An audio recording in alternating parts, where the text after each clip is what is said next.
नमस्ते नमस्कार प्यारे साथियों, कैसे हैं आप सभी। आशा करती हूँ, उम्मीद करती हूँ सभी प्यारे बच्चे एकदम बढ़िया हैं, एकदम मस्त हैं, बहुत ही बेहतरीन, बहुत ही स्वस्थ हैं। आप सभी प्यारे साथियों का मैं स्वागत करती हूँ आपके अपने प्यारे से परिवार रोजगार विद अंकित में। तो जल्दी से सारे प्यारे बच्चे क्लास के साथ जुड़ जाइए और फिर अपने टॉपिक को हम लोग शुरू करते हैं। तो जैसा कि कल की क्लास में हम लोगों ने बात करी थी WBC के बारे में। WBC जिसको हम लोग ल्यूकोसाइट के नाम से भी जानते हैं, ये आपके शरीर में 8 से 10 हज़ार होती हैं और इनकी मृत्यु रुधिर में होती है। और ये आपको जो आप लोगों को प्यारे बच्चों इम्यूनिटी देती है, रोगों से लड़ने की शक्ति प्रदान करती है। इनके अंदर केंद्रक होता है और इनकी कोई निश्चित शेप नहीं होती, इनकी जो शेप है वो इरेगुलर होती है। तो ये सारी बातें हमने कल की क्लास में करी थी। आज हम बात करेंगे प्लेटलेट्स के बारे में। तो सभी बच्चे क्लास के साथ जुड़ेंगे और एक बार बता दीजिए आवाज़ आप लोगों की मेरी आवाज़ आप लोगों तक पहुंच रही है, कोई दिक्कत हो तो जल्दी से बताएं भाई। नमस्ते सभी को, नमस्कार, हाथ जोड़कर प्रणाम, राधे राधे। तो आइए, कल की क्लास में हम लोग कर रहे थे प्लेटलेट्स को, तो कहानी प्लेटलेट्स के साथ हम शुरू करते हैं। प्लेटलेट्स जो होते हैं जिनको हम हिंदी में बिंबाणु कहते हैं, तो हम बिंबाणु के साथ आज क्लास शुरू करने वाले हैं। बिंबाणु, ठीक है। तो कल की क्लास में मैंने आप लोगों को कहा था कि जो हम लोगों की प्लेटलेट्स होती हैं इनके बारे में अगर हम बात करते हैं तो इनका साइंटिफिक नेम क्या होता है, इनका वैज्ञानिक नाम क्या होता है, ये आपको पूछेगा। इनके वैज्ञानिक नाम की जब आप चर्चा करते हो, साइंटिफिक नेम, इनका जो साइंटिफिक नेम होता है वो आप बताएंगे मुझे क्या होता है, मैंने कल आपको कहा था। तो जब भी हम लोग बात करते हैं प्लेटलेट्स के साइंटिफिक नेम की तो ये होता है थ्रोम्बोसाइट। क्या होता है प्यारे बच्चों, कल मैंने आपको कहा था थ्रोम्बोसाइट होता है, थ्रोम्बोसाइट, क्लियर। हिंदी में भी हम लोग लिखते हैं थ्रोम्बोसाइट। तो थ्रोम्बोसाइट जो होती हैं ये कौन सी ब्लड सेल हैं, आप लोग बताकर चलते हो कि थ्रोम्बोसाइट जो होती हैं ये आप लोगों की प्लेटलेट्स होती हैं, क्लियर। अब जो प्लेटलेट्स हैं मैम, इनका अमाउंट कितना होता है हमारे शरीर में, इनकी मात्रा कितनी होती है। इनके अमाउंट की जब हम बात करते हैं, इनकी मात्रा की जब हम लोग बात करते हैं, तो आज ना भाई ब्लड टॉपिक को मैं ऑलमोस्ट खत्म करने की कोशिश करने वाली हूँ, ठीक है। तो थोड़ा सा चीज़ों को हम आराम से समझकर चलते रहेंगे और चीज़ों को करते रहेंगे, क्लियर। अब आ जाओ, अब हम आगे बात करेंगे और बात करने वाले हैं अब कि भाई अमाउंट कितना होता है। तो आपने बात करी थी अमाउंट जो होता है वो होता है, आपने बताया कि 1.5 से 4.5 लाख। तो कल की क्लास में ये पॉइंट हमने लिख लिया था। अब हम बात कर रहे हैं कि मैम इनका जीवन काल कितना होता है भाई प्लेटलेट्स का, ये कितने दिन तक आपके शरीर में जिंदा रहती है, इनका लाइफ स्पैन कितना होता है। तो इनके जब लाइफ स्पैन की हम लोग बात करते हैं तो इनका जीवन काल मैंने आपको कल कहा था, और जीवन काल से क्वेश्चन भी आता है। तो कितना जीवन काल बताया था आपने, कहा मैम इनका जीवन काल होता है 5 से 9 दिन। कितना होता है प्यारे बच्चे, 5 से 9 दिन, 5 to 9 डेज। कई कई जगह 8 दिन भी लिखा होता है। तो एक नंबर घटता हुआ बढ़ता हुआ आपको दिखेगा हर बुक में। अब हम बात करने वाले हैं कि मैम प्लेटलेट्स जो होती हैं ये बेसिकली क्या काम करती है, इनका फंक्शन क्या होता है। तो प्लेटलेट जो होती हैं इनके कार्य की जब हम लोग बात करते हैं, इनका जो फंक्शन होता है वो होता है रुधिर का थक्का जमाना। तो प्यारे साथियों, आपके शरीर में ये रुधिर का थक्का जमाने में सहायक होती है। मैंने आपको लिखवाया भी था कि भाई रुधिर का थक्का जमाने वाले कारक कौन कौन से थे। तो आपने लिखा था विटामिन के थी, कैल्शियम था, फाइब्रिनोजन प्रोटीन थी जो प्लाज्मा में पाई जाती थी, और एक ये थी प्लेटलेट। तो प्लेटलेट का भी काम क्या होता है, रुधिर का थक्का जमाना, ठीक है। तो ऐसे पॉइंट आपको यहाँ से पूछे जाते हैं, क्लियर। यानी कि आप लोग लिख सकते हो हेल्प इन ब्लड क्लोटिंग, ये ब्लड की क्लोटिंग करने में हेल्प करती है, ठीक है। तो आओ अब हम आगे बात करते हैं कि मैम ये जो प्लेटलेट्स होती हैं ये कैसे रुधिर का थक्का जमाने में मदद करती हैं। तो प्यारे बच्चों, ये प्लेटलेट्स निकालती हैं प्रोथ्रोम्बिन नाम का एक पदार्थ, आपको पेपर में पूछा जाता है। तो प्लेटलेट्स निकाल रही होती हैं प्रोथ्रोम्बिन नाम का एक पदार्थ। चलिए बात करते हैं इस बारे में। अब मैं आपको समझाने वाली हूँ कि किस तरीके से आपकी जो प्लेटलेट्स होती हैं ये रुधिर का थक्का जमाने में सहायक होती हैं। तो प्यारे साथियों, जब कभी भी हम लोग बात करते हैं ब्लड क्लोटिंग की, जब कभी भी हम लोग बात करते हैं रुधिर का थक्का जमाने की, मैम रुधिर का थक्का हमने दही जमाना तो पढ़ा था, रुधिर का थक्का जमाना क्या होता है? रुधिर का थक्का जमाना मैं आपको बता चुकी हूँ कि जब आपको कोई भी चोट लगती है, आपको कोई भी घाव होता है, उससे खून निकलता है, तो खून थोड़ी देर बाद रुकना जरूरी है। अगर नहीं रुका तो आप भी फिर भगवान जी को प्यारे हो जाओगे।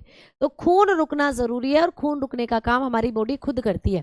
हमारी बॉडी खुद रिस्पॉन्स करती है जब भी हमारी बॉडी में कोई डैमेज होता है उसके लिए। तो जब आपको खून का थक्का जमाना है तो आपका जो शरीर है वो खुद रिस्पॉन्स करता है। यानी कि रुधिर स्कंदन की क्रिया जो होती है इसको कैसे कैसे करता है हमारा शरीर, ये आपको पूछ सकता है। तो प्यारे साथियों, जब कभी रुधिर स्कंदन की बात होती है तो भाई कहानी विटामिन के साथ शुरू होती है। प्यारे साथियों, आपने खाई विटामिन के, हाँ जी मैडम जी खा ली। विटामिन के ने क्या करा? विटामिन के पहुंची आपकी प्लेटलेट्स के पास। हाँ जी मैम पहुंच गई, प्लेटलेट्स के पास हमारी विटामिन पहुंच गई। प्लेटलेट्स ने क्या करा? प्रोथ्रोम्बिन निकाला। क्या निकाला भाई? प्रोथ्रोम्बिन। ठीक है, प्लेटलेट्स ने निकाला प्रोथ्रोम्बिन नाम का एक पदार्थ।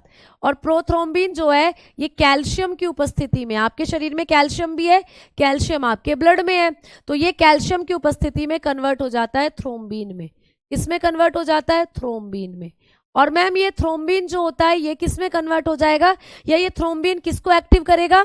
आपके प्लाज्मा में जो एक प्रोटीन थी, क्या नाम था उसका? प्लाज्मा में आपकी जो फाइब्रिनोजन नाम की प्रोटीन होती है ये उसको एक्टिव करेगा, फाइब्रिनोजन को एक्टिव करेगा। और फाइब्रिनोजन कन्वर्ट हो जाएगी फाइब्रिन में। किसमें कन्वर्ट हो जाएगी प्यारे बच्चे? फाइब्रिन में। ठीक है, और फाइब्रिन जैसे ही आपका कन्वर्ट होगा तो आपका जो घाव है वो ढक जाएगा, क्योंकि जो फाइब्रिन होता है ये एक फाइबर की तरह होगा, ये एक रेशे की तरह होता है, और ये पूरा का पूरा रेशा आपके घाव पर ढक जाता है। पट्टी बांध देते हो ना जैसे, वैसे ही पतली महीन एक परत आपके घाव को ढक लेती है, जिसको कहते हैं फाइब्रिन। और यही फाइब्रिन फिर रुधिर का थक्का जमा देती है, यानी खून निकलना बंद हो जाता है। तो ये प्रक्रिया होती है ब्लड क्लोटिंग की। अब इसको हिंदी में भी सुन लो।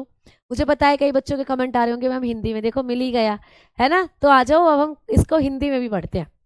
चलो भाई, तो आप लोगों ने क्या करा प्यारे बच्चे? विटामिन के खाई। हाँ जी मैडम जी खा ली, विटामिन के खा ली। विटामिन के पहुंची आपके बिंबाणुओं के पास। बिंबाणु क्या होते हैं? प्लेटलेट। आपके शरीर में जो बिंबाणु है उनके पास पहुंची विटामिन के, और कहा अरे बिंबाणुओं निकालो प्रोथ्रोम्बिन।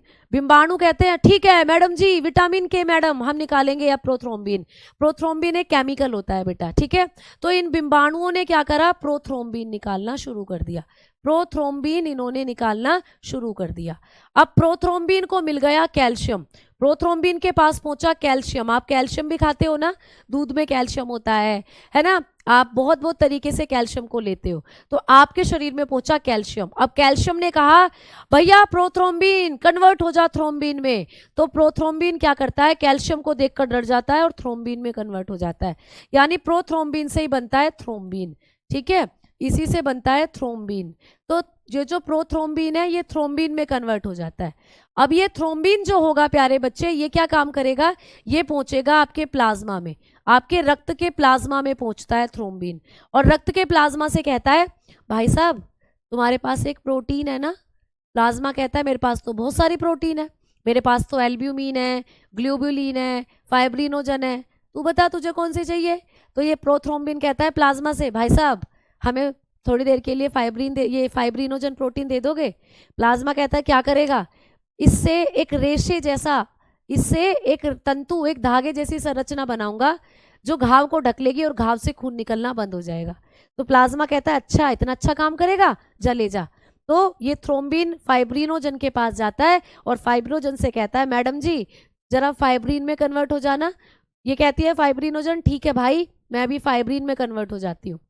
तो ये जो थ्रोम्बिन होता है ये फाइब्रिनोजन को फाइब्रिन में कन्वर्ट कर देता है, और यही फाइब्रिन होती है रेशा, धागे जैसी संरचना जो आपके घाव को सिल देती है, आपके घाव को ढक देती है। ये आपको नॉर्मल आंखों से नहीं दिखेगा। कभी कहने लगो कि कहाँ है मैम फाइब्रिन, कभी देखने लगो नहीं दिखेगा, ये माइक्रोस्कोप से दिखेगा, इतनी नन्ही संरचना होती है।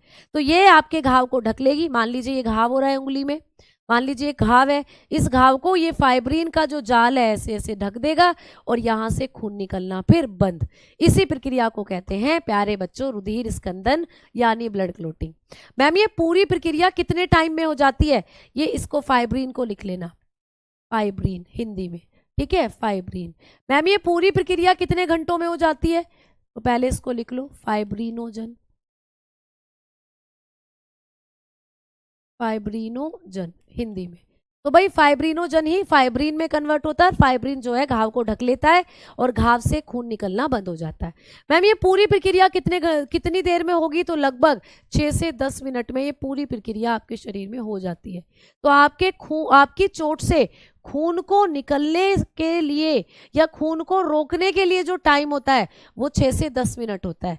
नॉर्मली इतने टाइम में आपकी चोट से खून निकलना बंद हो जाना चाहिए। अगर किसी को हेमोफीलिया रोग है, जो आप आगे पढ़ोगे, उस बीमारी में ऐसा नहीं होता। हेमोफीलिया के रोगियों में कभी भी आप लोगों का खून चोट लगने पर इतने टाइम में नहीं रुक सकता। उनका खून 24 घंटे तक बहता रहता है। इसलिए खतरनाक बीमारी है जो हेमोफीलिया है। उसमें ना तो विटामिन के आपके शरीर में पहुंच पाती, ना प्रोथ्रोम्बिन बन पाता आपके शरीर में। तो ये सारे फैक्टर वहां बन नहीं पाते, इसीलिए रुधिर का स्कंदन भी नहीं हो पाता। आपको बात समझ में आ गई अब लोग? ठीक है ना? तो अब आप लोगों को सारी चीजें आ गई होंगी समझ में। तो ये प्रोसेस भी पूछा जाता है आपको पेपर में कि विटामिन के किसको एक्टिव करती है। तो विटामिन के क्यों खाते हो? विटामिन के का काम होता है प्लेटलेट्स को जगाना। प्लेटलेट्स सो रही है मजे से, और विटामिन के कहती है जाके, अरे सो रही है, दे चोट लग गई, जिसके शरीर में तू बैठी है उसको चोट लग गई। प्लेटलेट जागती है, अरे चोट लग गई, खून बह रहा है। तो प्लेटलेट क्या कहती है, जल्दी से चलो मैं प्रोथ्रोम्बिन निकालती हूँ। तो प्लेटलेट जो होती हैं ये प्रोथ्रोम्बिन निकालती हैं। प्रोथ्रोम्बिन कैल्शियम के पास जाता है, कैल्शियम से कहता है मुझे थ्रोम्बिन में कन्वर्ट कर दो। तो कैल्शियम इसको थ्रोम्बिन में कन्वर्ट करता है। थ्रोम्बिन भागा भागा प्लाज्मा में जाता है। प्लाज्मा से कहता है चोट लग गई, उठो, फाइब्रिनोजन दो, फाइब्रिनोजन दो। प्लाज्मा फाइब्रिनोजन दे देता है। फाइब्रिनोजन को ये फाइब्रिन में कन्वर्ट करता है और फाइब्रिन आराम से घाव को ढक देता है, खून निकलना बंद। ऐसे होता है आपके शरीर में। चलो आ जाओ, अब आगे बात करते हैं। अब प्लेटलेट्स के बारे में हमने सारी चीजें पढ़ ली। प्लेटलेट्स की जो शेप होती है लास्ट में मैं आपको वो बताना चाहती हूँ। तो जो प्यारे बच्चे, प्लेटलेट्स की शेप की हम लोग बात करते हैं तो इनकी कोई फिक्स शेप नहीं होती है। प्लेटलेट जो होती है, इनकी प्लेट के बारे में अगर हम लोग बात करते हैं तो मतलब फिक्स का मतलब ये है, मैंने कहा फिक्स नहीं होती है, इसका मतलब ये है कि मतलब प्लेट के जैसी दिखती है। प्लेट लाइक इनको कहा जाता है, प्लेट की तरह, प्लेट की समान होती है बेटा। ये खाना खाने वाली प्लेट देखी है तो मतलब तभी इनका नाम पड़ा है प्लेटलेट्स। तो ये कैसी होती हैं? ये प्लेट लाइक होती हैं। ठीक है, इनकी जो शेप है वो कैसी होती है? Plate like. जैसे कोई प्लेट होती है खाना खाने वाली, तो किसी भी शेप में आप इसको इस तरीके से समझ सकते हो। ठीक है, तो अब आप लोगों ने प्लेटलेट भी कर लिया कंप्लीट। अब मैं पढ़ाने वाली हूं 2 ऐसे फैक्ट जो आपको पेपर में आते हैं। आइए अब हम लोग बात करने वाले हैं किसकी? अब हम बात करने वाले हैं प्यारे साथियों, एक बार इनको देखो। ये वाली आप लोगों की आरबीसी है, ठीक है, बिल्कुल। और ये वाली आप लोगों की डब्ल्यूबीसी है, और ये वाली होती है आप लोगों की प्लेटलेट्स। तो प्लेटलेट्स बेसिकली अगर आप लोगों को कभी भी देखे कंपैरेटिवली, आरबीसी, डब्ल्यूबीसी, प्लेटलेट, इनमें सबसे छोटा कौन माना जाता है? तो पहली एनसीईआरटी की बुक कहती थी कि आरबीसी सबसे छोटी होती है, आरबीसी सबसे छोटी है। बट अब नई एनसीईआरटी को पढ़ोगे तो उनमें कहा है कि प्लेटलेट सबसे छोटी है। तो इन तीनों के साइज को अगर देखो तो सबसे छोटी कौन सी हो जाती है? आप कहते हो प्लेटलेट। प्लेटलेट होती है स्मॉलेस्ट ब्लड सेल। ठीक है, स्मॉलेस्ट ब्लड सेल इनको कह सकते हो। तो सबसे छोटी रुधिर कोशिकाएं होती हैं आप लोगों की प्लेटलेट, और मैम सबसे बड़ी, तो सबसे बड़ी होती है आपकी डब्ल्यूबीसी। ये पॉइंट मैं यहाँ लिख रही हूँ, ठीक है, लिख लीजिएगा कि सबसे छोटी रुधिर कोशिका कौन सी होती है।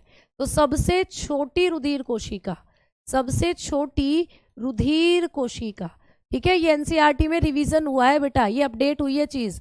सबसे छोटी रुधिर कोशिका आप बताकर चलते हो प्लेटलेट्स होती है। ठीक है, क्या होती है? बिंबाणु, बिंबाणु यानी कि स्मॉलेस्ट ब्लड सेल जिसको आप कहते हो, स्मॉलेस्ट ब्लड सेल। तो स्मॉलेस्ट ब्लड सेल की जब बात कर रहे हैं तो ये प्लेटलेट्स हो जाती हैं। और मैम दूसरा फैक्ट पूछ लेगा कि सबसे बड़ी रुधिर कोशिका कौन सी होती है। तो सबसे बड़ी रुधिर कोशिका जो है वो होती हैं हम लोगों की डब्ल्यूबीसी। तो सबसे बड़ी रुधिर कोशिका हो जाती है बच्चा डब्ल्यूबीसी, यानी कि श्वेत रक्त कोशिका जिसको कहते हो, श्वेत रक्त कोशिका। यानी इसका नाम होता है इंग्लिश में, इनको कहते हो आप WBC, व्हाइट ब्लड सेल। तो आपको कभी भी पूछे कि बिगेस्ट ब्लड सेल कौन सी होती है, तो आप लोग बताकर चलते हो आप लोगों की जो WBC है ये सबसे बड़ी रुधिर कोशिका मानी जाती है। तो ये पॉइंट भी आप लोग ऐड कर लीजिएगा अपने नोट्स में। आइए अब हम बात करते हैं कि मैम इन तीनों का अनुपात कितना होता है। जब हम इन तीनों के अनुपात की बात करते हैं तो ये भी एक छोटा सा पॉइंट है जो आपको पेपर में आता है, रेशियो, अनुपात। तीनों का रेशियो पूछ लेता है। मैम किस किस का आपको पूछता है कि हमारे ब्लड में बताओ RBC, WBC, ठीक है, और प्लेटलेट्स जो होती हैं, प्लेटलेट्स, इनका अनुपात क्या होता है। RBC, WBC और प्लेटलेट्स का अनुपात क्या होता है, ये आपको पेपर में पूछेगा। तो सबसे ज्यादा मैंने कहा था RBC है। अगर आपके ब्लड में 600 RBC है ना, तो उन पर एक WBC काम कर रही होगी, और एक WBC है तो कितनी प्लेटलेट्स काम कर रही होंगी, 40। तो प्यारे बच्चों 600 RBC पर एक WBC मिलेगी और 40 प्लेटलेट्स मिलेंगी। यानी आपका जो शरीर है इसमें सबसे ज्यादा होती है, आप लोग बताते हो RBC, दूसरे नंबर पर प्लेटलेट्स, और सबसे कम होती है WBC। ठीक है मैम, बिगेस्ट मोनोसाइट होती है ब्लड सेल। बेटा मोनोसाइट किसका पार्ट है ये बता दो, मोनोसाइट किसका पार्ट है, मोनोसाइट WBC का ही तो पार्ट है बेटा। मैंने कल आपको कहा था कि सबसे बड़ी WBC जब आपको पूछता है तब आप मोनोसाइट बताओगे, सबसे बड़ी WBC तो मोनोसाइट बताना है। ठीक है, मोनोसाइट कोई RBC का पार्ट थोड़ी है, WBC का ही पार्ट है। तो सबसे बड़ी WBC तब बताना है मोनोसाइट। ऐसे तो मैंने सबसे छोटी भी बताई थी आपको, लिम्फोसाइट, तो वो सबसे छोटी WBC है। तो जहां बात WBC की हो रही हो तो मोनोसाइट और लिम्फोसाइट याद करना है। अभी हम इन तीनों को पढ़ रहे हैं, RBC, प्लेटलेट और व्हाइट ब्लड सेल। इन तीनों में कौन सबसे बड़ा है, कौन सबसे छोटा, तो आपने कहा सबसे बड़ी WBC है, सबसे छोटी प्लेटलेट है। ठीक है बेटा, ये होती है सारी चीजें। क्लियर। वॉइस चेक, वॉइस तो बिल्कुल सही चल रही है बेटा, है ना, वॉइस तो सबसे सही चल रही है। मैम जी सबसे छोटी सेल RBC होती है, मैंने कहा ना पुरानी NCERT पढ़ोगे RBC था, अब तक RBC ही था, अब तक RBC ही था, लेकिन आप अपडेटेड होकर आया है जो NCERT, वहां पढ़ते हो कि प्लेटलेट सबसे छोटी होती है। ठीक है, प्लेटलेट सबसे छोटी होती है। क्लियर। तो ये अपडेटेड चीज है जो मैं आपको बता रही हूँ, प्लेटलेट्स जो होती हैं सबसे छोटी मानी जाती है। इसको सही कर लेना। ठीक है, प्लेटलेट्स क्या होती है, सबसे छोटी, बिंबाणु सबसे छोटी मानी जाती है। अब ठीक है, अपडेटेड चीजें हैं जो आपको नोट क्लियर करने हैं, अपने अपडेट करने हैं। आ जाओ अब आगे बात करते हैं। तो भाई अब अगले पॉइंट की तरफ बढ़ेंगे हम।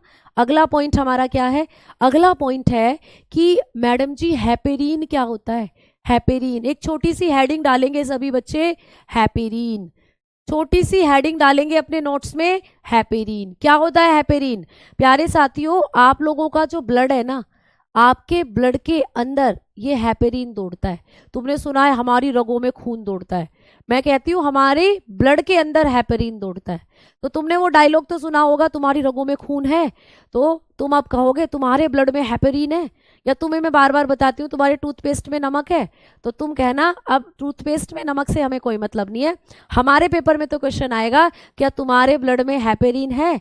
तो हैपेरिन कहाँ होता है, हमारे ब्लड में होता है। तो आज बात करते हैं हैपेरिन के बारे में। सबसे पहले कि मैम क्या है हैपेरिन, तो बताओगे एक पॉलीसेकेराइड है। हैपेरिन होता है प्यारे बच्चे एक पॉलीसेकेराइड। मैम पॉलीसेकेराइड क्या होते हैं, बेटा पॉलीसेकेराइड कार्बोहाइड्रेट का टाइप होते हैं। ठीक है, तो ये एक पॉलीसेकेराइड है, तो लिखोगे इज अ पॉलीसेकेराइड। तो आपको पेपर में पूछ लेगा कि हमारे ब्लड में एक पदार्थ होता है हैपेरिन, ये क्या है, तो आप कहोगे एक पॉलीसेकेराइड है। ठीक है, पॉलीसेकेराइड क्या होते हैं, कार्बोहाइड्रेट ही होते हैं पॉलीसेकेराइड। तो ये एक कार्बोहाइड्रेट है ऐसा समझो। मैम इसको कौन बनाता है, इसका फॉर्मेशन कौन करता है, ये हमारे ब्लड में आया कहाँ से, ये हमारे ब्लड में आया कहाँ से, इसका कहीं ना कहीं निर्माण तो हुआ होगा। तो हाँ भाई, इसका निर्माण कराया तुम्हारे यकृत ने। पेपर में क्वेश्चन बना हुआ है कि हैपेरिन का निर्माण कौन करता है, ये जो हैपेरिन है ये कौन बनाता है आपके शरीर में, तो इसका जिसका जो निर्माण है वो आपका लीवर करता है बेटा। तो ये आपके लीवर से निकलने वाली पॉलीसेकेराइड है, ये आपके लीवर से निकलता है हैपेरिन, आपका लीवर निकालता है इसको, और लीवर निकालकर आपके खून में मिला देता है। ठीक है मैम, क्यों मिलाता है? लीवर को क्या लगी पड़ी है? क्यों बनाया है लीवर ने हेपेरिन? क्या जरूरत क्या थी इसकी? हम पूछते हैं क्या जरूरत थी इसकी, तो आप कहोगे जरूरत थी। क्या जरूरत थी मैडम? क्या काम है इसका हेपेरिन का? तो प्यारे साथियों, इसका जो काम होता है ना, वो है कि ये आपकी बॉडी के अंदर जो खून बह रहा है ना, उसको कभी भी जमने नहीं देता। जैसे मैं, क्लास रुक गई, बफरिंग हो गई, क्लास रुक गई।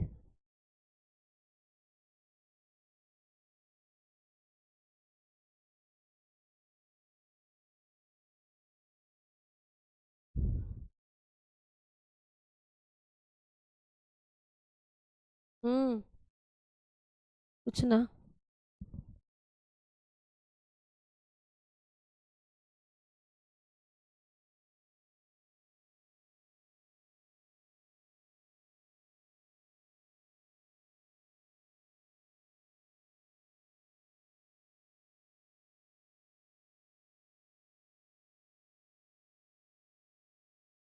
चल रही है ना अब तो वीडियो? हाँ, बीच में बफरिंग हो रही थी, अब सही चल रही है वीडियो। अब कोई क्लास नहीं रुक रही है, बिल्कुल सही चल रही है ना? चलो चलो, तो भाई अभी मैंने आपको कहा कि मैम हेपेरिन क्या होता है। हेपेरिन एक तरीके का पॉलीसेकेराइड है प्यारे साथी। पॉलीसेकेराइड क्या होता है मैम? पॉलीसेकेराइड होता है आप लोगों का एक कार्बोहाइड्रेट। तो हेपेरिन एक कार्बोहाइड्रेट है मैम। इसको कौन, इसका निर्माण कहाँ होता है, इसको कौन बनाता है आपके शरीर में? तो इसको लीवर बनाता है प्यारे बच्चे। मैंने लो यहाँ पर लिख दिया, कौन बनाता है इसको? लीवर बनाता है। इसका फॉर्मेशन किसके द्वारा होता है? आपके लीवर के द्वारा होता है। आपका लीवर बनाता है इसको, हेपेरिन को, और बनाकर आपके खून में मिला देता है। ठीक है मैम, क्यों मिलाया इसको लीवर ने हमारे खून में? इसका काम क्या होता है? तो ये धमनी तथा शिराओं में रुधिर को जमने से बचाता है। तो आप बताओगे धमनियों में तथा शिराओं में, धमनियों में तथा शिराओं में, शिराओं में रुधिर को जमने से बचाता है। ठीक है, तो आप लोग ये इसका काम जरूर याद रखेंगे, रुधिर को जमने से बचाता है। क्लियर? तो आप लोग लिखेंगे इसका काम क्या होता है, तो धमनी तथा शिराओं में रुधिर को जमने से बचाता है। ठीक है, अब मैडम जी कैसे, पहले लिख दूं फिर समझाती हूँ। तो लिखना, it prevent blood clotting, it prevent blood clotting inside the artery and when. ठीक है, inside the artery and when. भाई आप लोगों के शरीर में आर्टरी, आर्टरीज एंड वेन, अच्छा आप अच्छे से पढ़ चुके हो कि आपके शरीर में होती है धमनियां और शिराएं। आपके शरीर में जो खून दौड़ रहा है ना, छोटी छोटी नसों में दौड़ रहा है, छोटी छोटी ट्यूब लाइक स्ट्रक्चर में दौड़ रहा है, जिनको आप धमनी और शिरा कहते हो। इनके अंदर ही बंद है तुम्हारा खून। अब जैसे मैं हूं यहाँ, अभी मैं तुम्हें पढ़ा रही हूँ, क्यों पढ़ा रही हूँ? क्योंकि अच्छा खासा खून दौड़ रहा है मेरी नसों में, है ना? अभी मैम अगर ये खून दौड़ना बंद हो जाए आपके शरीर में, या आपकी जो नसें, आपकी जो धमनी और शिराएं हैं, उनमें अगर जितना खून है वो जम जाए, एक जगह इकट्ठा हो जाए, खून बहे ही ना आगे, को आपके दिल तक ही ना पहुंचे, आपके ब्रेन तक ही ना पहुंचे, तो मेरे साथ क्या होगा? मैं राम प्यारी हो जाऊंगी, फिर भगवान को प्यारी हो जाऊंगी, है ना? तो प्यारे बच्चों, आपकी बॉडी में जो कंटिन्यूअसली ब्लड का फ्लो बना हुआ है, आपकी नसों में जो खून कंटिन्यूअसली दौड़ रहा है, उसको दौड़ाने के पीछे यही है। ये भाग मिल्खा भाग कहता है आपके ब्लड से, कहता है हेपेरिन ब्लड से, भैया भाग भाग मिल्खा भाग। तो ब्लड जो है वो भागता ही रहता है, भागता ही रहता है, रुकता ही नहीं है। जिस दिन ये हार गया, जिस दिन ये हेपेरिन आपके शरीर से, आपके खून से निकाल दिया, उस दिन आपका खून थक कर बैठ जाएगा एक जगह। और जिस दिन तुम्हारा खून थक कर बैठ गया, उस दिन तुम्हारे दिल तक खून नहीं पहुंचेगा, नस तक खून नहीं, दिमाग तक खून नहीं पहुंचेगा, और हम कोमा में चले जाएंगे या हम मर जाएंगे। ठीक है, तो ये क्या कहता है प्यारे बच्चे, ये जो होता है आप लोग बताते हो, ये हेपेरिन जो है, आपकी जो धमनियों में खून बह रहा है, आपके जो शिराओं में खून बह रहा है, यानी आपके शरीर के अंदर जो खून है वो लगातार बहते रहना चाहिए आपकी बॉडी में, उसको बहाने में इसका ही रोल होता है हेपेरिन का। समझ में आ गई बात? क्लियर? मेरा ऐसा बोलने से कौन सी मैं राम प्यारी हो गई? ये तो जस्ट एक एग्जाम्पल था जो आप समझ जाते हो। ठीक है, क्लियर? बफरिंग अब नहीं हो रही है बेटा, अब तो बिल्कुल सही चल रही है क्लास। चलो आओ, अब हम आगे बात करेंगे। अब ये आपको समझ में आ गया हेपेरिन का काम भी। अब आपके ब्लड से एक और चीज जो आपको पेपर में आती है, एक और प्यारी सी हेडिंग डालेंगे बेटा, सीरम। एक और प्यारी सी हेडिंग डालेंगे, सीरम। सीरम भी आपको पेपर में पूछा जाता है कि सीरम क्या होता है। तो प्यारे साथियों, आपके ब्लड में एक और चीज है जिसको कहते हैं सीरम। सबसे पहले आपको क्वेश्चन आता है कि सीरम का अध्ययन क्या होता है। जब कभी भी आप लोग इसकी स्टडी करते हो, सीरम का अध्ययन करते हो, तो सीरम के अध्ययन को कहा जाता है सेरोलॉजी। क्या कहते हैं बेटा? सेरोलॉजी। तो सीरम का अध्ययन होता है सीरोलॉजी। ये आपको पेपर में पूछा जाता है, सीरोलॉजी किसका अध्ययन होता है? तो बताओगे सीरोलॉजी होता है सीरम का अध्ययन। ठीक है, सीरोलॉजी होता है सीरम का अध्ययन। अच्छा मैम, सीरम होता क्या है? तो प्यारे साथियों, सीरम ऐसा खून होता है जिसमें ना तो आरबीसी होती, ना डब्ल्यूबीसी होती, ना प्लेटलेट्स होती, ना फाइब्रिनोजन होती, भैया कुछ नहीं होता। होता क्या है? होता है केवल प्लाज्मा। तो आपका ऐसा ब्लड जिसमें कोई आरबीसी नहीं है, जिसमें कोई डब्ल्यूबीसी नहीं है, कोई प्लेटलेट नहीं है, कोई फाइब्रिनोजन नाम की प्रोटीन नहीं है प्लाज्मा में, बस बाकी का एल्ब्यूमिन, ग्लोबुलिन ये सब है, बाकी जो जो मैंने कहा वो कुछ नहीं है। तो पेपर में आता है कि ब्लड में सीरम क्या होता है?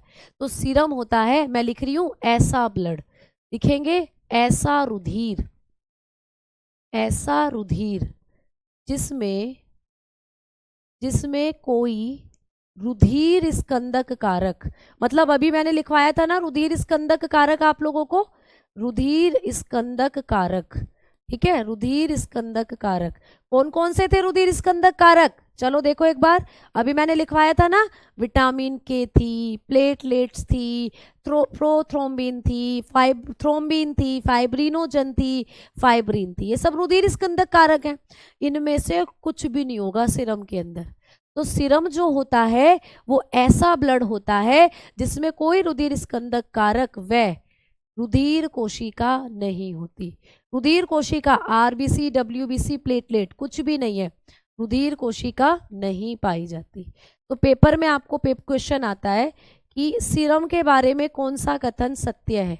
स्टेटमेंट दे देता है कि सीरम में आरबीसी पाई जाती है, सीरम में डब्ल्यूबीसी नहीं पाई जाती, सीरम में फाइब्रिनोजन नहीं पाई जाती, ऑल ऑफ दीज।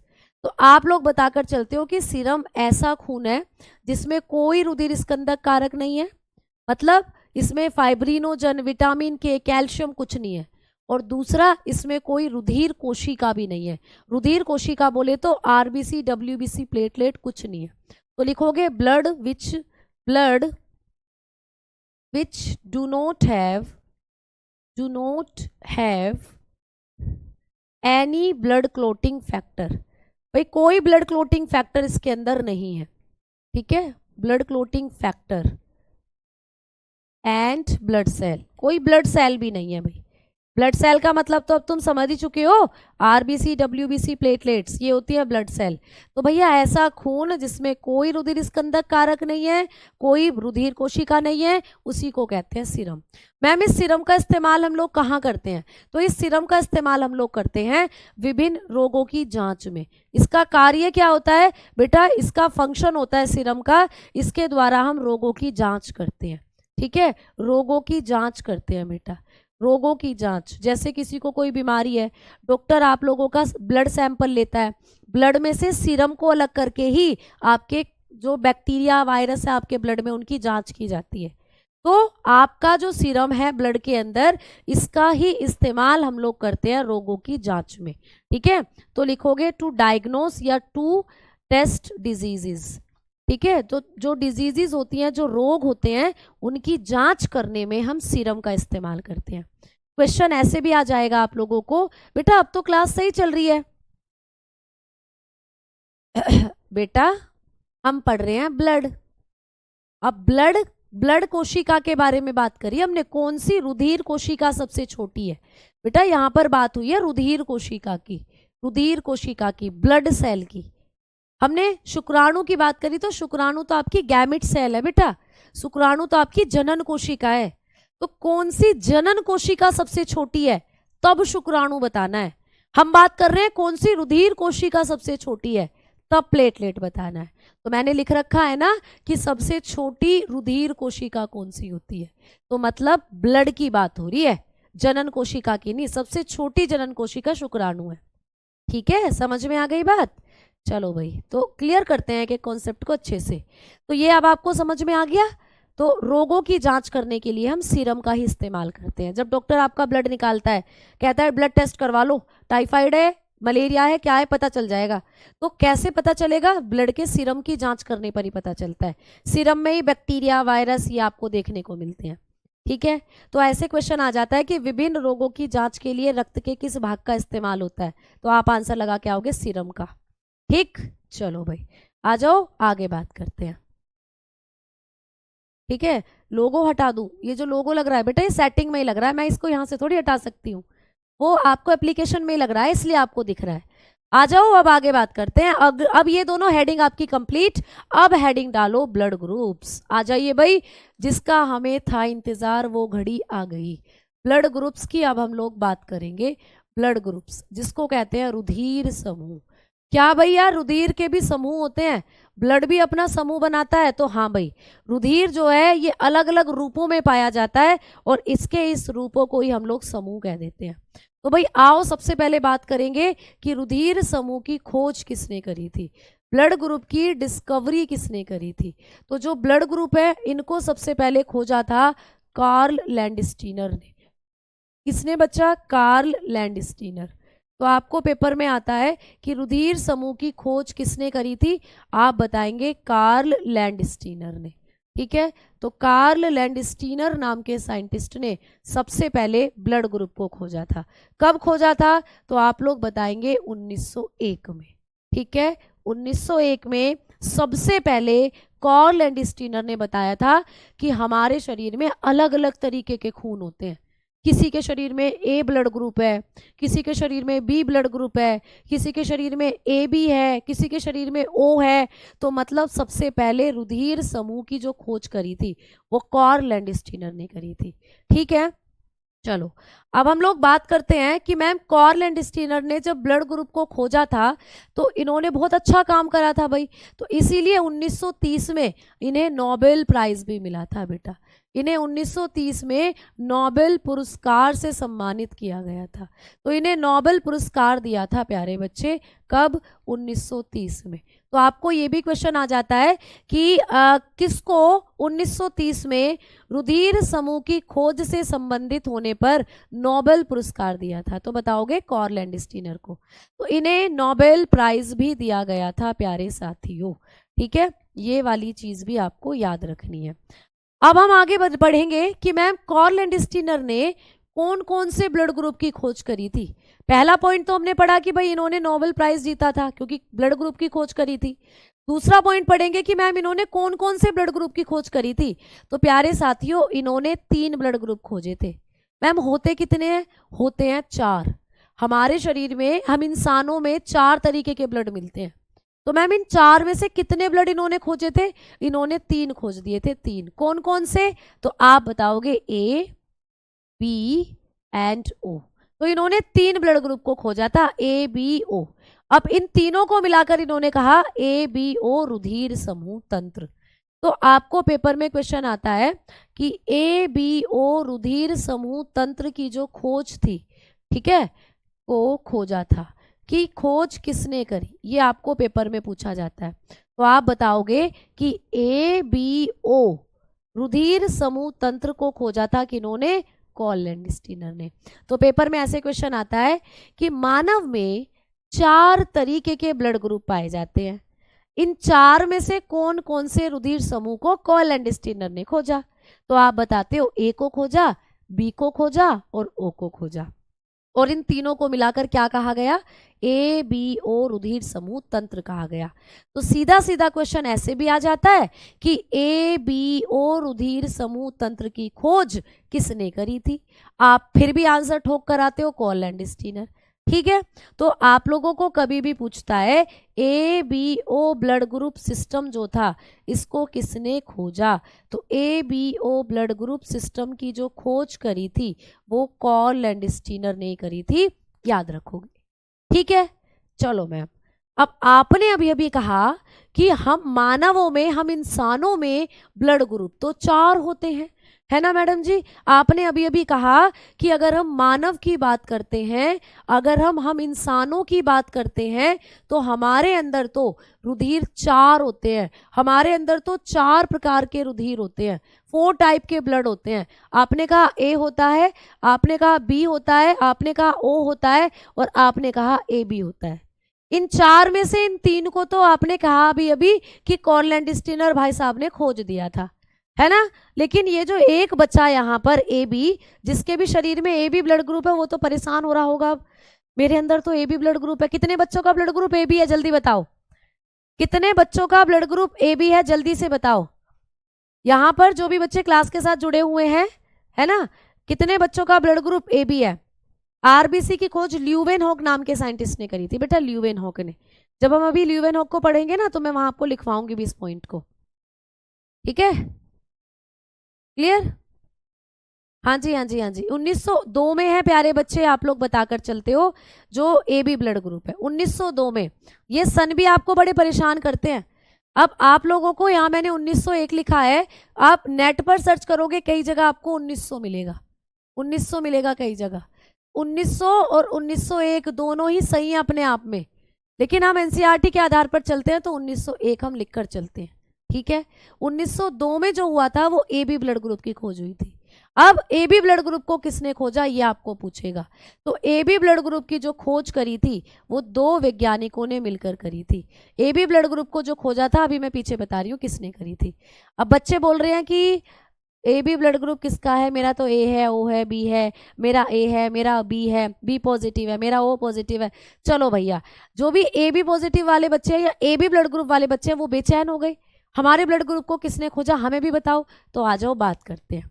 अगर आपको पूछे कि ए बी ब्लड ग्रुप की खोज किसने करी थी, ए बी रुधिर समूह जो है, ए बी रुधिर समूह की खोज किसने करी, तो आप लोग बताकर चलते हो कि ए बी ब्लड ग्रुप जो था इसकी जो खोज करी थी वो 2 साइंटिस्ट ने करी थी। स्टर्ली, एक तो थे भैया स्टर्ली और दूसरे थे डिकैस्टेलो, दूसरे थे डिकैस्टेलो।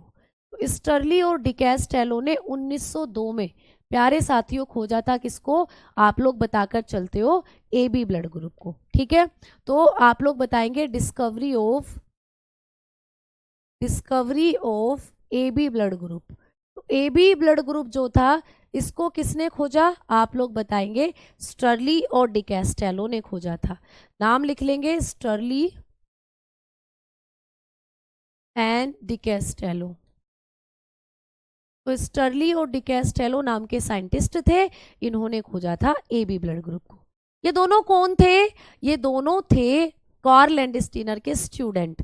जैसे तुम सारे के सारे मेरे स्टूडेंट हो, है ना, भविष्य में कुछ चमत्कार तो करने वाले हो, मुझे दिख रहा है तुम सारे के सारे, तो तुम मेरे स्टूडेंट हो। वैसे ही कॉर्लैंड स्टीनर के ये दोनों स्टूडेंट थे।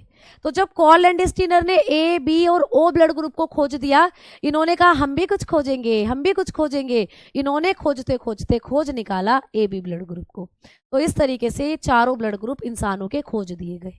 अब हम बात करेंगे कि मैम जब कॉर्लैंड स्टीनर जी ने ब्लड ग्रुप की खोज करी थी तो ब्लड में इन्होंने और कौन कौन सी चीजें हैं जिनको खोजा। तो बात करते हैं आइए एक छोटे से चार्ट की। अब मैं आप लोगों को एक छोटा सा चार्ट बनवाने वाली हूँ, एक छोटी सी टेबल। इस टेबल को जो बच्चा अच्छे से याद कर लेगा वो जिंदगी भर दोबारा फिर इसको कभी भी नहीं देखेगा चार्ट को, क्योंकि यहीं उसको ये चीजें याद हो जाएंगी, ठीक है। अब यहाँ याद हो जाएंगी तो उसके लिए आपको चीजों को बहुत अच्छे से समझना पड़ेगा। अब समझेंगे बिल्कुल, जब आप समझाओगी मैडम तो समझना तो पड़ेगा ही। तो समझो, आ जाओ। सबसे पहले हम लोग बात करेंगे कि जो कॉर्लैंड स्टीनर हैं, जब इन्होंने ब्लड ग्रुप को खोजा था तो ब्लड ग्रुप में या ब्लड के अंदर इन्हें और कौन कौन सी चीज देखने को मिली। तो बेटा इधर हम लिखेंगे रुधिर समूह, इधर हम हेडिंग डालेंगे रुधिर समूह, ब्लड ग्रुप, इधर हम हेडिंग डालेंगे ब्लड ग्रुप, ठीक है, ब्लड ग्रुप, इधर हम लिखेंगे ब्लड ग्रुप। अब आप मुझे बताओ कितने तरीके के ब्लड ग्रुप होते हैं, कितने तरीके के ब्लड ग्रुप होते हैं बेटा, पॉजिटिव और नेगेटिव। मैं दोनों का इफेक्ट बताऊंगी, मुझे थोड़ा सा टाइम तो दो, मैं दोनों बताऊंगी पॉजिटिव में क्या होगा नेगेटिव में क्या होगा। कोई खुशी वाली बात नहीं है मेरा पॉजिटिव है मेरा नेगेटिव, दोनों एक जैसे हो। बताऊंगी कैसे हो क्या हो, अभी समझ लो, वहां तक पहुंचो तो सही पहले, या डायरेक्ट ऊपर पहुंचना है, पहले पहली सीढ़ी पर तो चढ़ लो, ठीक है। देखो रुधिर समूह, जो ब्लड ग्रुप है वो कितने हैं मैम? आपने कहा 4 है। ए है, बी है, ए बी है और मैडम जी ओ है। चलो खोज गए, खोज दिए भाई, खोज दिए। अब आगे क्या करा कॉलैंड स्टीनर ने? उन्होंने इस ब्लड के अंदर एंटीजन को भी देखा। इधर हम हेडिंग लिखेंगे एंटीजन, एंटीजन हेडिंग लिखेंगे। एंटीजन क्या होता है? जिसको हिंदी में कहते हैं प्रतिजन, जिसको हिंदी में कहते हैं हम प्रतिजन। ठीक है, अभी समझ जाओगे कि प्रतिजन क्या है। पेपर में कभी भी आपको ब्लड ग्रुप देकर प्रतिजन पूछ लिया जाए, आज जो समझा रही हूँ पूरी जिंदगी याद रहेगा अगर अच्छे से समझ लिया तो, और बिना पढ़े फिर उसका पेपर में आंसर दे आओगे। दूसरा, कॉलैंड स्टीनर ने ब्लड में खोजी एंटीबॉडी। भाई एंटीबॉडी को भी देखा इन्होंने ब्लड में, प्रतिरक्षी जिसको कहते हैं, प्रतिरक्षी को भी देखा बेटा। और क्या देखा? और देखा RH फैक्टर, नाम बहुत सुना होगा RH फैक्टर का। RH फैक्टर, RH कारक कहते हैं जिसको, RH कारक कहते हैं जिसको। तो ये 4 चीजें जो थी ये भी आपको पढ़नी है, यहां से भी आपको क्वेश्चन बनते हैं। ठीक है, तो चलिए भाई शुरू करते हैं प्यारे बच्चे। ठीक है, चलिए भाई शुरू करते हैं। कौन सी धमनी शिरा डिऑक्सीजन रक्त ले जाती है? नीतीश, मैंने ये तो चीख चीख कर चिल्ला चिल्ला कर बताया था आपको सर्कुलेटरी सिस्टम में कि आपकी जो एक शिरा है जिसका नाम है पुल्मेनरी शिरा, वो शुद्ध रुधिर को लेकर जाती है, और एक धमनी है जिसका नाम है फुफ्फुसीय धमनी या पुल्मेनरी आर्टरी, वो अशुद्ध रुधिर को लेकर जाती है। ठीक है, क्लियर? चलो आओ अब हम आगे बात करते हैं। भाई ब्लड ग्रुप तो समझ में आ गए, ए ब्लड ग्रुप होता है, बी होता है, ए बी होता है, ओ। बात करते हैं एंटीजन की। बेटा जो तुम्हारा ब्लड ग्रुप होता है वही तुम्हारा एंटीजन होता है। जैसे मेरा ब्लड ग्रुप ए है तो मेरे अंदर जो एंटीजन है वो भी ए ही है। तो पेपर में कभी भी आपको पूछे कि राधा का रुधिर समूह बी है, तो राधा के खून में कौन सा एंटीजन होगा? सिंपल सी बात, जब राधा का ब्लड ग्रुप बी है तो राधा का एंटीजन भी बी होगा। क्लियर? तो बात क्लियर हुई, जो आपका ब्लड ग्रुप होता है वही तुम्हारा एंटीजन होता है। तो अगर किसी का ब्लड ग्रुप ए है तो एंटीजन उसमें ए होगा, अगर किसी का ब्लड ग्रुप बी है तो एंटीजन उसमें बी होगा, अगर किसी का ब्लड ग्रुप ए बी है तो एंटीजन उसका ए बी होगा। लेकिन ओ वाले थम जाओ, ओ थम जाओ। ओ ऐसा ब्लड ग्रुप है जिसमें कोई एंटीजन नहीं होता। पेपर का क्वेश्चन है, बनता है पेपर में, कौन सा ब्लड ग्रुप ऐसा है जिसमें कोई एंटीजन नहीं होता? आप बताओगे ओ। भैया जो हटके है वही तो पेपर में पूछा जाता है। तो ओ ब्लड ग्रुप का कोई एंटीजन नहीं होता, नन नन नन नन। आपको कभी भी पूछे कौन सा ब्लड ग्रुप ऐसा है जिसके पास कोई एंटीजन नहीं है, ओ का मतलब है जीरो, जीरो जीरो एंटीजन। इसको ओ हम बोल देते हैं बट ये जीरो है, जीरो मतलब जीरो एंटीजन, इसमें कोई एंटीजन ही नहीं है। ठीक है, तो जीरो एंटीजन किसके लिए इस्तेमाल करते हैं? जीरो के लिए। जीरो बोले तो ओ ब्लड ग्रुप। ठीक, तो ये कॉन्सेप्ट क्लियर हुआ। मेरा आप सभी से क्वेश्चन है, सारे प्यारे बच्चों से, एंटीजन बेटा एक तरीके की प्रोटीन होती है, एंटीजन है प्रोटीन। ठीक है, तो प्रोटीन है ये। अब मैम ये प्रोटीन कैसे हमारे ब्लड में होती है? जो तुम्हारा ब्लड ग्रुप वही तुम्हारी प्रोटीन, एंटीजन प्रोटीन। अब मेरा आप सभी से क्वेश्चन है, मैंने आपको क्वेश्चन दिया कि राम का ब्लड ग्रुप ए बी है, तो राम के रुधिर में कौन सा एंटीजन होगा? बताओ फटाफट सारे बालक। राम है, राम के अंदर जो खून है उसकी बॉडी में, उसमें राम का जो ब्लड ग्रुप है वो ए है, तो उसका एंटीजन क्या होगा? जल्दी से सारे बच्चे आंसर करो। राम जो है उसके शरीर में ए बी ब्लड ग्रुप है, तो उसका एंटीजन क्या होगा? ए बी ब्लड ग्रुप है राम का, तो उसका एंटीजन क्या होगा? बताओ भाई। मैम ब्लड टेस्ट लेते हुए ब्लड क्यों निकालते हैं? बेटा सारी चीज ब्लड में है, आपके शरीर के हार्मोन ब्लड में घुले हुए हैं, आपने जो खाया है वो ब्लड में घुला हुआ है, आपके शरीर में जो इन्फेक्शन गया है बैक्टीरिया का वो ब्लड में घुला हुआ है, सब कुछ ब्लड में है, इसीलिए ब्लड से ही तो टेस्ट होगा। ठीक है, ए बी होगा, ए बी होगा बिल्कुल। अगर भैया राम का ब्लड ग्रुप ए बी है तो उसके खून में एंटीजन भी ए बी होगा। ठीक है, अब मेरा आप लोगों से आंसर क्वेश्चन है एक और, बता दो भैया, जो मीरा है, मीरा का एंटीजन, मेरे क्वेश्चन को ध्यान से सुनना, मीरा के खून में एंटीजन ए है, तो मीरा का रुधिर समूह बताइए क्या होगा? मीरा के शरीर में, मीरा के रुधिर में एंटीजन ए मौजूद है। मीरा का ब्लड ग्रुप बताइए क्या होगा। Find the blood group of Meera. Meera का ब्लड ग्रुप क्या होगा। दूसरा क्वेश्चन चल रहा है, मीरा है एक लड़की, मेरी बहुत अच्छी दोस्त है, उसका जो उसकी बॉडी के अंदर एंटीजन ए है, तो मुझे बता दो उसकी बॉडी के अंदर कौन सा ब्लड ग्रुप का खून पाया जाएगा, कौन से ब्लड ग्रुप का खून पाया जाएगा। तुम कहोगे मैम ए। तो क्वेश्चन में पेपर की जो पेपर है उसमें क्वेश्चन की टांग किधर को भी तोड़ी जा सकती है, इधर से इधर को भी और इधर से इधर को भी। एंटीजन देकर ब्लड ग्रुप पूछ लेगा या ब्लड ग्रुप देकर एंटीजन पूछ लेगा। क्लियर हो गई बात। अब ओ के लिए तो भैया याद रखना है कोई एंटीजन नहीं है ना। आज वो बात करते हैं एंटीबॉडी की, प्रतिरक्षी की। मैम प्रतिरक्षी क्या है बेटा, ये भी एक तरीके की प्रोटीन है, ये भी प्रोटीन है, ये भी प्रोटीन है। मैम एंटीबॉडी क्या होंगी, ये कैसे पूछा जाएगा। तो एक बात हमेशा याद रखना, ये एंटीजन है, ये एंटीबॉडी है, दोनों की कभी नहीं बनती, दोनों की कभी नहीं बनती, लड़ाई रहती है दोनों में। जहां जिस शादी में ये एंटीजन पहुंच गया उस शादी में ये एंटीबॉडी नहीं पहुंचेगी। अगर दोनों का आमना सामना हुआ डिशुम डिशुम बच जाएगी भैया, घुसे लात बच जाएंगे। तो कभी भी एंटीजन जो है वो कभी भी एंटीबॉडी नहीं हो सकती, क्योंकि दोनों की दुश्मनी है, जानी दुश्मन है एक दूसरे के। दोनों एक दूसरे में घुसे लात बता देंगे, और जहां घुसे और लात बचेंगी ना तुम्हारी बॉडी में, तुम भी निकल लोगे, है ना। तो याद रखना हमेशा जो एंटीजन है वो कभी भी एंटीबॉडी नहीं हो सकता।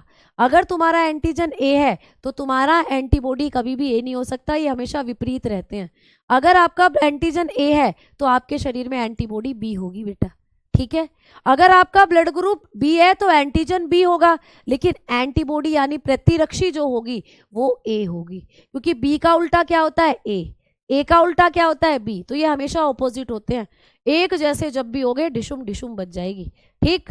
अब ए बी के बारे में अच्छे से विशेष याद रखना, पेपर में पूछेगा कि कौन सा ब्लड ग्रुप ऐसा है जिसकी कोई प्रतिरक्षी नहीं होती, जिसकी कोई एंटीबॉडी नहीं होती। तो ए बी के पास पंगा है। क्यों पंगा है प्यारे बच्चे, अब देखो ध्यान से सुनना। ए बी ऐसा ब्लड ग्रुप है जिसके पास कोई एंटीबॉडी नहीं होती, कोई प्रतिरक्षी नहीं होती। क्यों नहीं होती, अगर ए रख दें तो ए के साथ लड़ मरेगा, अगर बी रख दें तो बी के साथ लड़ मरेगा भैया। तो ना ए रख सकते ना बी रख सकते, दोनों है, यहाँ पर ए बी है, दोनों एंटीजन मौजूद है ए और बी। और यहाँ पर भी अगर हमने कोई सी भी एंटीबॉडी रखी लड़ाई हो जाएगी भैया, लड़ाई हो जाएगी तो दिक्कत वाली बात हो गई। इसीलिए हमने कहा कि कोई एंटीजन नहीं है, कोई एंटीबॉडी नहीं देंगे हम तुझे, लड़ाई कर बैठेगा भैया ये। तो इसीलिए याद रखना ए बी के पास कोई एंटीबॉडी नहीं होती, ठीक है। क्लियर। ओ के लिए बात कर रहे हैं।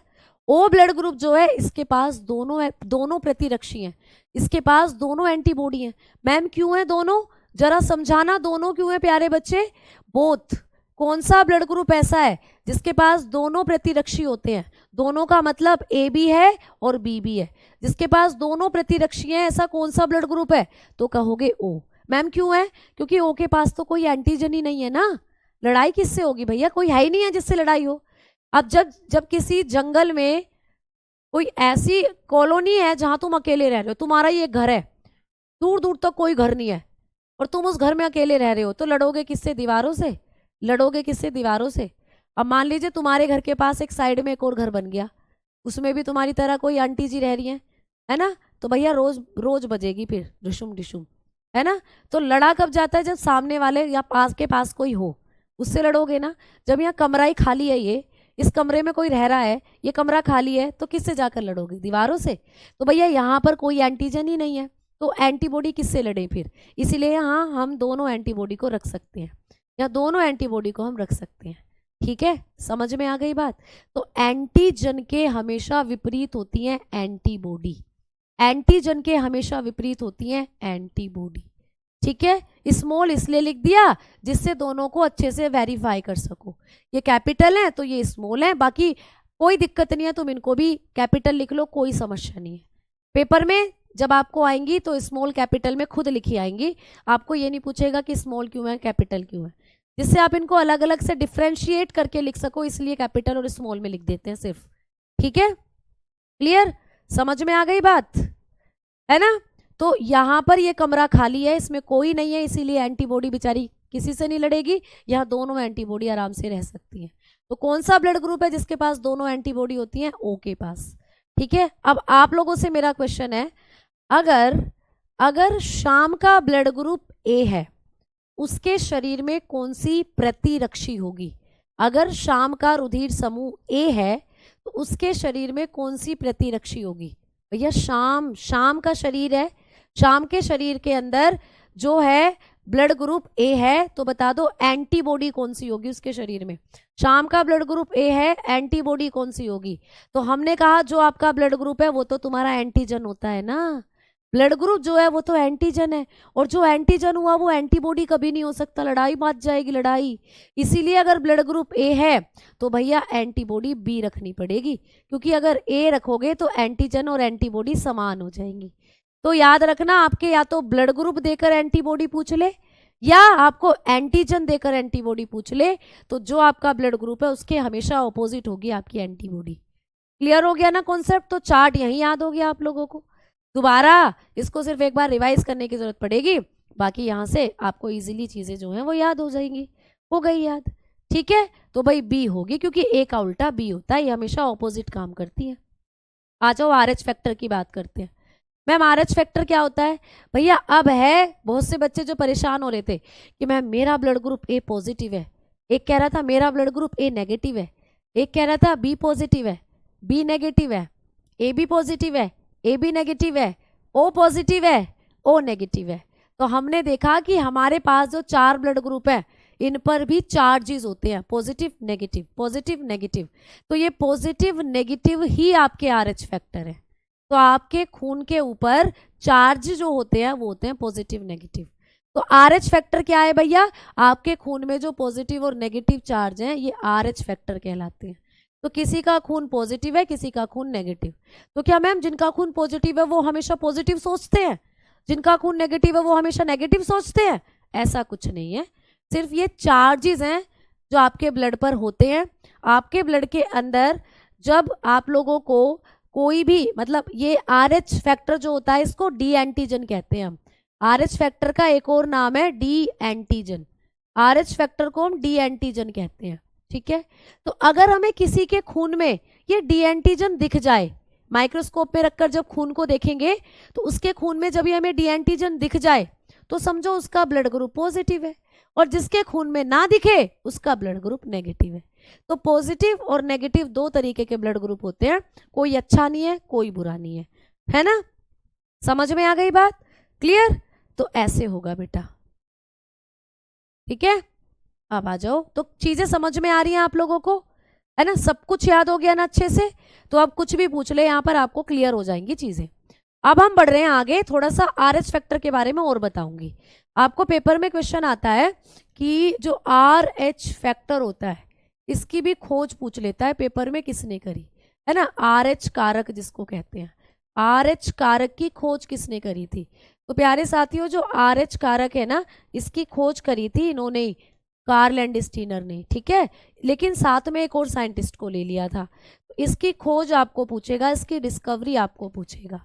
आरएच फैक्टर की डिस्कवरी किसने करी? तो बताओगे कार्ल लैंडस्टीनर, वही जिन्होंने ब्लड ग्रुप को खोजा था, कार्ल लैंडस्टीनर, और साथ में थे इनके वेनर। ठीक है, साथ में थे इनके वेनर। ठीक है, कब करी थी? 1940 में करी थी, 1940 में। तो बताकर चलते हैं कार्ल लैंडस्टीनर। ठीक है, कार्ल लैंडस्टीनर हो गए और साथ में थे वेनर। तो इन दोनों ने मिलकर क्या करा था? आरएच फैक्टर की खोज करी थी 1940 में। मैम किस में करी थी, किस में करी थी? तो बताओगे बंदर में खोजा था प्यारे बच्चे, बंदर में। आरएच फैक्टर को किस जानवर में खोजा था आपको पूछा जाता है, बंदर में खोजा था। तभी तो कहते हैं बंदर हमारे पूर्वज हैं, है ना? मोंकी के अंदर खोजा था प्यारे बच्चे। आरएच फैक्टर की जो खोज हुई थी वो कौन से जानवर में हुई थी? आप बताएंगे मैम बंदर में हुई थी, बंदर, मोंकी में, है ना? अब मैम कौन से, उस बंदर का नाम क्या था? उस बंदर का नाम क्या था? तो भैया ये जो बंदर था ना, जिस बंदर में आरएच फैक्टर की खोज हुई थी, इस बंदर का नाम आपको पूछे तो आप बताना इस बंदर का नाम था रीसस। इस बंदर का नाम था रीसस। तो रीसस नाम के बंदर में, रीसस जो है बंदर का नाम है, या कई बार ये बंदर की प्रजाति भी बुक्स में दी हुई होती है कि उस बंदर में, जिस बंदर में आरएच फैक्टर की खोज हुई थी, उस बंदर का नाम या उस बंदर की प्रजाति क्या थी? तो नाम कह दो या उसकी प्रजाति कह दो, ये थी रीसस। ठीक है, क्या थी प्यारे बच्चे? रीसस।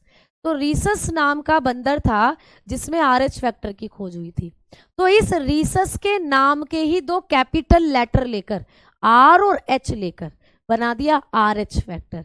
इस RH फैक्टर की कोई फुल फॉर्म नहीं है, ये रीसस के ही नाम के दो कैपिटल लेटर लेकर बनाया है बेटा। ठीक है, क्लियर? तो ये रीसस के नाम के ही दो कैपिटल लेकर बनाया है, कैपिटल लेटर लेकर बनाया है, जो ये है RH factor, RH factor. Clear? समझ में आ गई बात? ठीक है, आ जाओ आगे बात करते हैं। बॉम्बे ब्लड ग्रुप के बारे में भी बताऊंगी। अभी बॉम्बे ब्लड ग्रुप भी पढ़ोगे, इनरा ब्लड ग्रुप भी पढ़ोगे, गोल्डन ब्लड ग्रुप भी पढ़ोगे। ठीक है, क्लियर?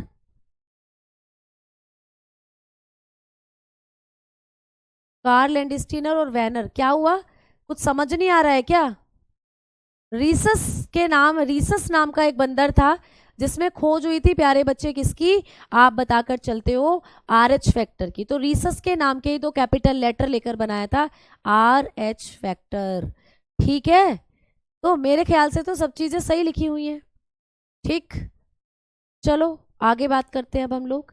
अब ये जो RH फैक्टर होता है, यहां से ये पॉइंट आपको पूछे और कल की क्लास में मैं आपको एक चार्ट बनवाऊंगी कि कौन किससे ब्लड ले सकता है और कौन किसको ब्लड डोनेट कर सकता है। मतलब कल की क्लास में आधे घंटे हमारा ब्लड टॉपिक चलेगा और उसके बाद आपका नया टॉपिक जो है वो शुरू हो जाएगा। ठीक है बेटा? हाँ जी, हाँ जी, टाइम हो चुका है। ठीक, तो बिल्कुल सही बात है। अब हम बात करेंगे कल की क्लास में। कल की क्लास में आपको एक चार्ट बनवाना है मुझे ब्लड का, और कौन किसको ब्लड डोनेट करता है वो, और कुछ टाइप और बताने एक्स्ट्रा, जैसे बॉम्बे ब्लड ग्रुप, इनरा ब्लड ग्रुप, इन सब के बारे में। ठीक है, तो धन्यवाद, नमस्कार, मिलते हैं कल अब हम लोग।